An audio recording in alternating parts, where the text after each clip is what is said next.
म्हटलंय की मंडल आयोगाला जरी शरद पवारांनी सुरुवात केली, मात्र आता राग का? अचानक तुम्ही सर्वपक्षीय बैठक होती आणि गेला नाही, 5 वाजता अचानक तुम्हाला सांगण्यात आलं की जायचं नाही, असं त्यांचं म्हणणं. एक तर पहिली गोष्ट, महाराष्ट्राच्या राजकारणात जोपर्यंत शरद पवारांचं नाव घेत नाही आपण, तोपर्यंत आपल्यालाच काही किंमत मिळणार नाही, हे प्रत्येक विरोधी पक्षातल्या राजकीय नेत्याला माहिती आहे. आणि भुजबळ तर त्यात फार हुशार आहेत. भुजबळ साहेबांना मला एवढंच विचारायचं आहे की सगळ्या समाजातनं विरोध असताना उच्चवर्णीय पवार साहेबांनी पहिल्यांदा क्रांतिकारी निर्णय घेतला महाराष्ट्रात आणि ओबीसीला आरक्षण दिलं, हे मान्य आहे की नाही? आणि शरद पवार कशाला अडवतील? का अडवतील? ज्या पद्धतीने तुम्ही एकमेकांवर तुमच्याच पक्षात आरोप करताय, भुजबळ साहेब तुम्ही किती वेळा असा निर्देश केला आहे की कोण करतंय कोण करतंय? मला सांगावं भुजबळ साहेब, ओबीसीचं बजेट, एससीचं बजेट, एसटीचं बजेट एका फटक्यात कधीतरी सँक्शन झालं आहे, त्याच्यातनं किती पैसे कापले गेलेत तुम्हाला माहीत नाही? आमचा एकत्रित निर्णय झाला सगळ्यांचा की तुम्ही इतक्या वेळा बैठका घेतल्यात, जरांगे साहेबांबरोबर घेतल्यात, हाके साहेबांबरोबर घेतल्यात, आम्हाला कधी हाक तरी मारलीत की चला आमच्याबरोबर बैठकीला? काय चालू आहे ह्याची एक चर्चा केली विरोधी पक्षांबरोबर? महाराष्ट्राची प्रथा आणि परंपरा आहे की कुठलाही राजकीय किंवा सामाजिक अडचण आली आणि ती फार मोठी असली, महाराष्ट्रावरती परिणाम करणारी, तरी विरोधी पक्ष आणि सरकार एकत्र बसतं, त्याच्यातनं मार्ग काढतं. तुम्हाला मार्ग काढायचेच नव्हते, तुम्हाला फक्त आगी लावायच्या होत्या. म्हणून एक मराठ्यांना भिडत होता आणि एक ओबीसींना भिडत होता. तुम्हाला जरांगेंविरुद्ध बोलायला सांगितलेलं, मग तुम्ही जरांगेंना पेटवत होतात. त्यामुळे उगाच कारण नसताना शरद पवार आम्हाला फोन आला, काही फोन बिन आला नाही. शरद पवारांना फार काम आहेत हे करण्यापेक्षा. आम्ही काय निर्णय घेतो हे आमचे स्वतंत्र निर्णय आहेत आणि मी स्पष्टपणाने सांगतो की काय यायचं. तुम्ही मला फोन केलात, बरोबर आहे, पण तुम्ही विरोधी पक्ष नेत्याला फोन केलात का? जयंत पाटलांना फोन केलात का? प्रतोद म्हणून मी आहे, मला फोन तुम्ही नाही, सरकारतर्फे फोन आला का? तुम्ही मला कशासाठी फोन केलेला आहात की जितेंद्र ओबीसीची बाजू लावून धरायची आपल्याला? आणि मला हे जे काही ओबीसी विरुद्ध मराठा हे झुंजवण्याचं काम आहे ते मला पहिल्या दिवसापासून मान्य नाही. आणि ज्या दिवसापासून ही लढाई सुरू झाली तेव्हापासून मी सांगतोय की हे सरकार ओबीसी विरुद्ध मराठा लढाई लावून देत आहे, बाकी त्यांना काही इच्छा नाही आहे. पोलरायझेशन ऑफ वोट्स हा मुख्य उद्देश आहे, राजकारण हा मुख्य उद्देश आहे, सामाजिक सुधारणा हा उद्देश नाहीच. आणि भुजबळ साहेबांसारख्या प्रगल्भ विचारांच्या नेत्याने हे इतकं बालिश स्टेटमेंट करावं की 5 वाजता बारामतीहून फोन आला. त्या दिवशी साहेब कुठे होते हे तर माहिती आहे का तुम्हाला? खरं तर मला फार भुजबळांविरुद्ध बोलायला आवडत नाही, कारण पहिलं तिकीट त्यांनी मला दिलं आहे, म्हणजे साहेबांनी दिलं, पण त्यांनी आग्रह धरला की जितेंद्रला तिकीट द्या. पण भुजबळ साहेब बोलताना थोडं तरी उगाच कारण नसताना मनात विद्वेष निर्माण होईल, उगाच कारण नसताना एक दुसऱ्यांवरती आरोप होतील, हे कशाला पाहिजे? काय संबंध शरद पवारांचा? कशाला आणता शरद पवारांना मध्ये? आम्ही स्वतंत्र बुद्धीचे नाही आहोत का? आम्ही आमचे विचार मांडू शकत नाहीत का? मी तर उघडपणाने बोललो आहे की हे राज्य सरकार 2 कोंबड्यांची झुंज लावतोय, गावागावातलं वातावरण खराब करत आहे. तेली, माळी, कोळी, तांबोळी, कसाई हे सगळे समाज एकत्र गावात राहतात, मराठा हे सगळे एकत्र राहतात. तुम्ही एका विरुद्ध एक उभा करून ठेवला, जे महाराष्ट्रात कधीही घडलं नव्हतं. ह्या पापाचं उत्तर तुम्हाला द्यावंच लागेल. हे पाप आहे. 2 भावांमध्ये भांडण लावणं हे पाप आहे. हिंदू मुसलमान कमी होतं का तुमच्यापुरतं? हिंदू मुसलमान कमी पडले की काय, पण तुम्ही जातीत घुसलात भांडणं लावायला. म्हणजे आपल्या मताचं राजकारण सुधारवण्यासाठी तुम्ही महाराष्ट्र जाळायला पण मागे पुढे पडला. आणि कोण किती ओबीसींच्या बाजूने आहे, कोणी बजेटमध्ये कोणाचे पैसे कुठे फिरवले याचा इतिहास काढा. आम्हाला बोलायला लावू नका. बनमुट्टी लाग की खुल गई तो खाक की. सुप्रिया सुळेंना देखील मतदान झालंय मराठा आणि ओबीसींचं असं देखील. अरे पण असं झालंच ना. मराठा आणि ओबीसी समाज मतदान करणार ना. बारामतीमध्ये वंजारी मतदान आहे, इंदापूरमध्ये वंजारी मतदान आहे. त्यांनी केलं ना मतदान. प्रत्येक काय जातीने मतदान करत नाहीत महाराष्ट्रात. एकदा यशवंतराव चव्हाणांना महाराष्ट्र जेव्हा नवीन निर्माण झाला, स्वातंत्र्याचा महाराष्ट्राचा मंगल कलश जेव्हा यशवंतराव घेऊन आले, तेव्हा यशवंतराव चव्हाणांना विचारलं, हे राज्य कोणाचं, मराठ्यांचं का कोणाचं? तेव्हा यशवंतराव चव्हाणांनी उत्तर दिलेलं, मराठी माणसाचं. त्यामुळे सगळ्यांनी मतदान केलं ना. मतदान हा प्रत्येकाचा नैतिक अधिकार आहे.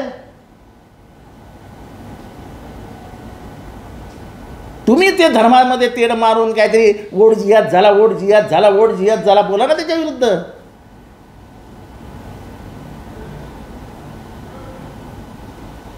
तेव्हा काय तुम्ही विश्वासात घेतलं नाही आणि तुमचा प्लॅन फसला, त्याच्यामुळे आता तुम्ही कारणं शोधताय. ह्या मुळात तुम्ही 206 आहात आमदार. 206 लोकांनी एकत्र उभा राहून ठराव पास केला असता, आम्ही विरोध केला असता. 2 वर्ष या चर्चेला झाली असतील हे जरंगे आणि ह्या सगळ्यांचं सुरू होऊन. तुम्ही आम्हाला एका बैठकीला तरी बोलवलं का? एका बैठकीला बोलवलं का सांगा आम्हाला. आतापासूनच रणशिंग फुंकले राष्ट्रवादी अजित पवार गटाने. त्यांनी देखील असं म्हटलं होतं, याच्यावर व्हिडिओ प्रसारित झाला होता की सुप्रिया सुळे जर पडल्या तर मी येणाऱ्या विधानसभेला उभा राहणार नाही. आता तोच व्हिडिओ परत गावागावात फिरतोय, बारामती इतर ठिकाणी. नाही ते त्याच्यामध्ये मला काही इंटरेस्ट नाही. त्यांचं म्हणणं निवडणुकीच्या वेळेस सगळेच काय काय बोलत असतात. महायुतीला जिंकून आणा आणि ही जी स्कीम आहे ती पुढे तशीच चालू राहील असं देखील त्यांचं म्हणणं आहे. आम्ही तर 3000चा निर्णय घेतला आहे. हे तर 1500 बोलत आहेत. आम्ही तर 3000चा निर्णय घेतला आहे आणि तो आम्ही म्हणजे ते अडीच लाखाचं वगैरे बंधन ठेवलं आहे. नाही, आम्ही 15 लाखाचं बंधन ठेवणार आहोत. जे तो उत्पन्न 15 लाख असेल त्या बहिणीला पण ठेवू आम्ही. का त्यांना वंचित ठेवताय तुम्ही? त्यांना पण द्यायला पाहिजे. माझा एक साधा प्रश्न आहे. 50,000 कोटीचा हिशोब लागत नाही कॅगमध्ये, त्याचं उत्तर द्या. 50,000 कोटीचं. कॅगचं म्हणणं आहे की वास्तववादी अर्थसंकल्प मांडा, ही बेशिस्त आहे. शिस्तप्रिय अजित पवारांनी याचं उत्तर देऊ. हा कॅगचा अहवाल आहे, हे मी म्हणत नाही. कॉम्प्ट्रोलर अँड ऑडिटर जनरलचा रिपोर्ट आहे ऑफ इंडिया की वास्तववादी अर्थसंकल्प मांडायला शिका. हा बेशिस्त आहे. तुमच्या राज्याची आर्थिक शिस्त पार तळागाळाला गेली आहे. हे राज्य आर्थिकदृष्ट्या धोक्यात आलं आहे. खर्च आणि कामं ह्याचं ताळमेळच जमत नाही. म्हणजे बिल कितीचं दिलं आहे, काम कितीचं झालं आहे, याचं ताळमेळच जमत नाही आहे. 50,000 कोटी काय कमी आहेत काय? अजित पवारांनी आजपर्यंत एक्सप्लेनेशन दिलं नाही का कॅगच्या रिपोर्टवर. कॅगच्या रिपोर्टवर बोलावं ना अजितदादांनी, हे नको ते आरोप करण्यापेक्षा. त्यांचं म्हणणं आम्ही कधी खोटं बोलणार हा, खोटं बोल कायम खरंच बोलले होय.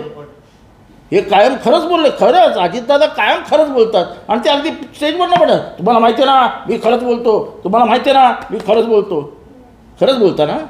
मग तुम्ही भाषणात म्हणाला होतात, माहीत नाही यांचं शेवटचं भाषण कधी होणार आहे. त्याचा अर्थ काय होता?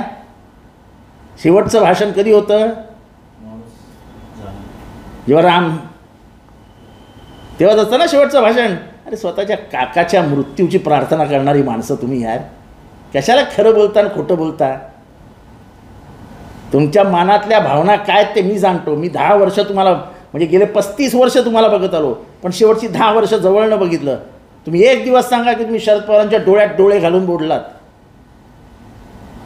जेव्हा शरद पवार साहेब तुमच्याशी बोलायचे तुम्ही असे बघायचे, हां हां ठीक आहे, असं काहीतरी खेळत बसायचे तुझे, हां बरोबर आहे, हां ठीक. हे ज्यांनी बघितलं नाही ना, यांच्या कोणाच्याही लक्षातही आलं नसेल, हे मी बघत होतो. आणि तेव्हाच मला चीड यायची की हा माणूस आहे की काय, की एवढा ज्येष्ठ माणूस त्यांच्याशी डोळ्यात डोळे घालून बोलतोय आणि हा माणूस असं.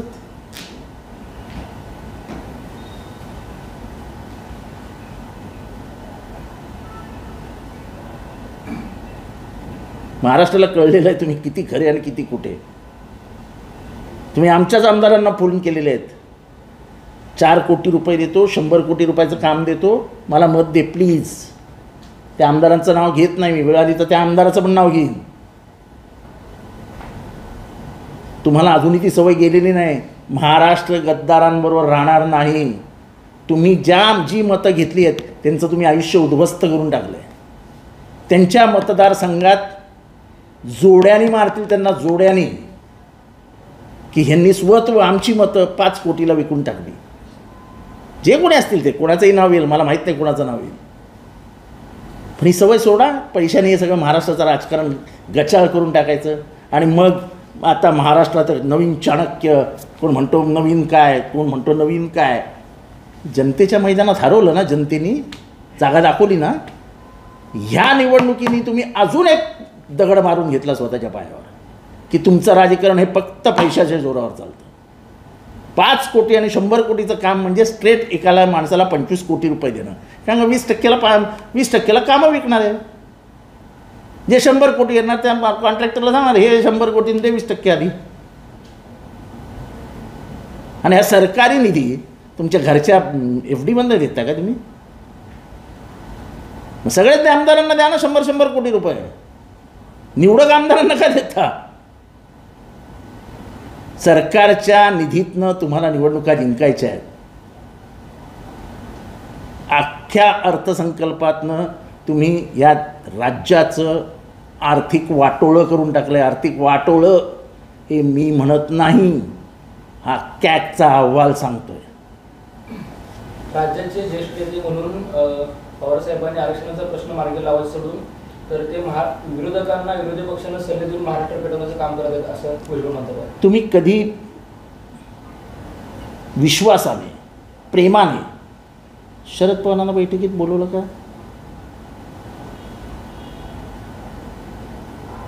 घरी असतात ना ते.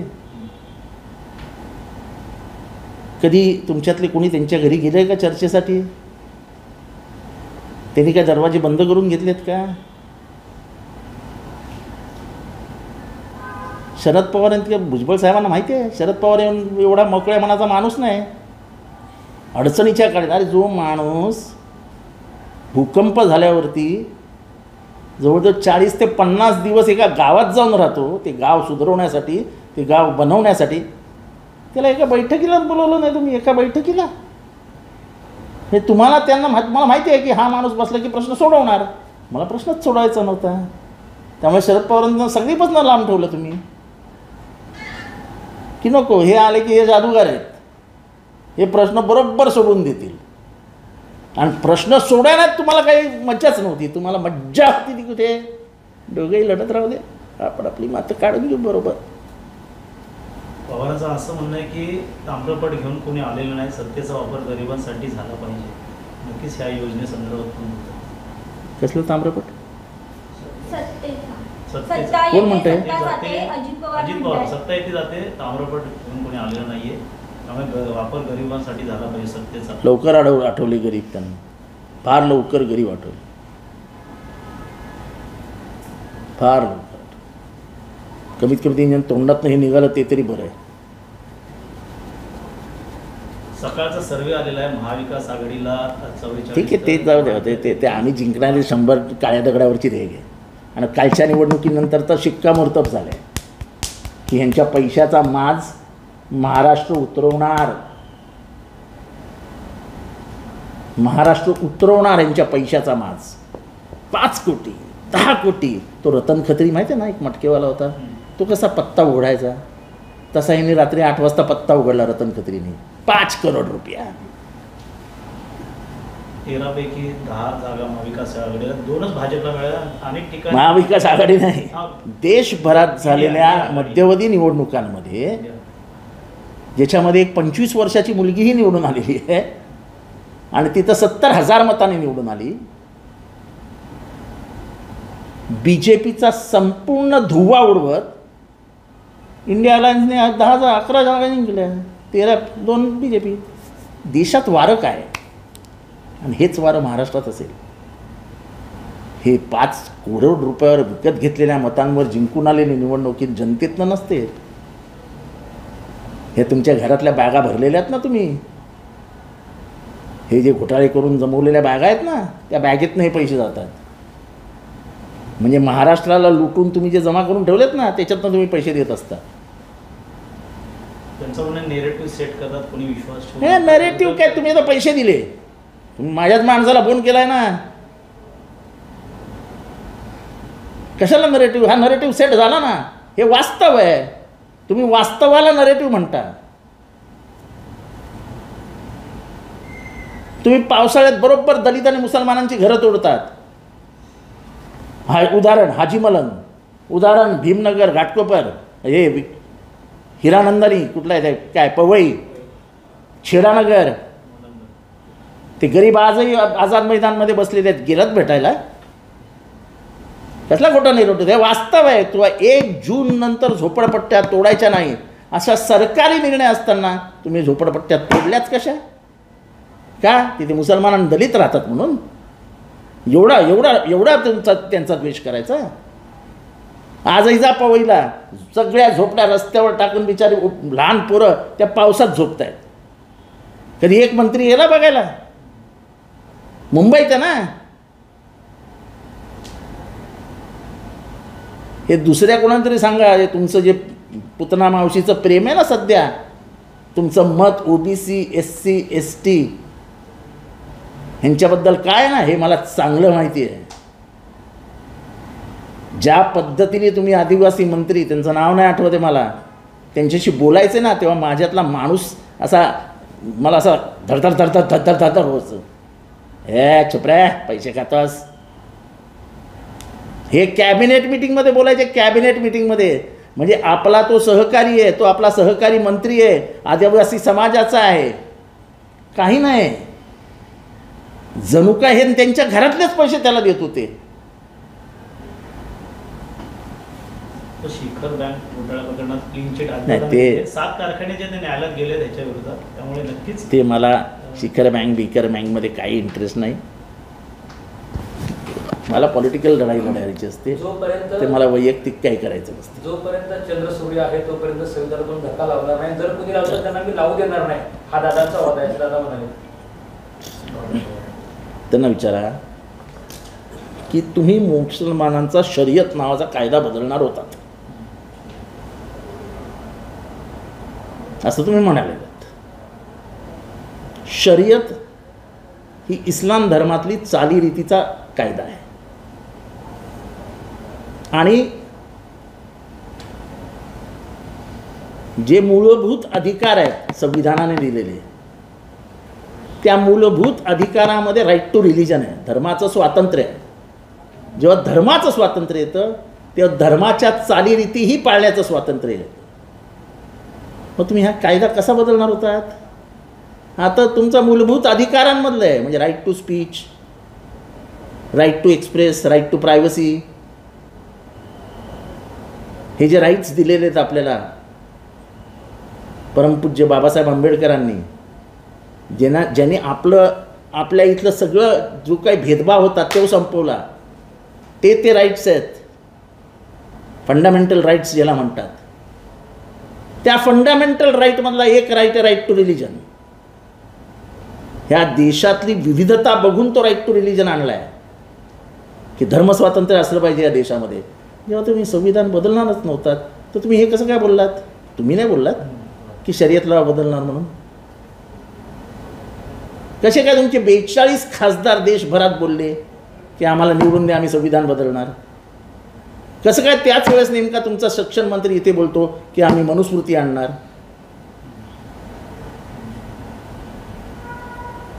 टिंब टिंब टिंब टिंब जोडत जायचं की नदीलाच जाते ते. तुमच्या मूळ विचारधारेत काय आहे ती नदी वाहते, तुम्हाला फक्त जोडून ते नदीत न्यायचं आहे. तुम्हाला परत ती घाणेरड्या वर्णवर्चस्ववाद आणायचा आहे. दादा कधी बोलत नाही हो, भिडेन विरुद्ध बोलून दाखवा मग. दळभद्री आणि हणग स्वातंत्र्य आहे. माझा मनू हा तुकारामापेक्षा ज्ञानेश्वरपेक्षा श्रेष्ठ आहे, बोला त्याच्यावर दादा. तुम्ही काय सेक्युलर आहात ना, एकदम सेक्युलर आहात ना, बोला ना त्याच्यावर. सेक्युलरिझम तोंडातनं काढणं फार सोपं आहे, पण त्याचा अंमल करणं फार अवघड आहे. किती वेळा तुम्ही निधी ST SC OBCचा कुठे वळवलात, स्वतःच्या मनाला तो विचारा. ABP माझा, उघडा डोळे बघा नीट.